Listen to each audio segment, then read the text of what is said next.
Chicken pizza இது. Base வந்து நம்ம கடையில் வாங்கினது, தவாவில் தான் பண்ணேன். ஃபஸ்ட்டு இதை சூடு பண்ணிக்கணும். லைட்டாக ஆயில் சால்டட் பண்ணி பேஸை சூடு பண்ணிக்கணும். சூடு பண்ணிவிட்டு 2 சைடும் சூடு பண்ணிடணும்.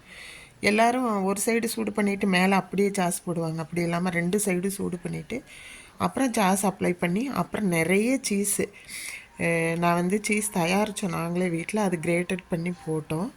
அதுக்கப்புறம் வந்து சீஸ் ஸ்லைஸும் கட் பண்ணி குட்டி குட்டியாக போட்டுட்டு சில்லி சிக்கன் போட்டு எடுத்து தண்ணியில் அதை வந்து நல்லா தண்ணி விட்டு வாஷ் பண்ணணும். ஆயில் விட்டு சில்லி சிக்கன் போட்டு எடுத்து அதை வந்து தண்ணி விட்டு நல்லா அலசிடணும் அந்த சிக்கனை.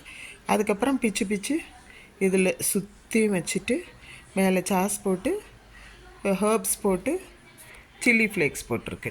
செய்து பார்த்துட்டு சொல்லுங்கள். சப்ஸ்கிரைப் பண்ணுங்கள் என்னோடய சேனலை. இனிய சித்திரை புத்தாண்டு வாழ்த்துக்கள் அனைவருக்கும், வியூவர்ஸ்க்கு, சப்ஸ்கிரைபர்ஸ்க்கு எல்லாத்துக்கும். சப்ஸ்கிரைப் பண்ணிவிட்டு பாருங்கள் ப்ளீஸ். இனிய புத்தாண்டு வாழ்த்துக்கள் மீண்டும்.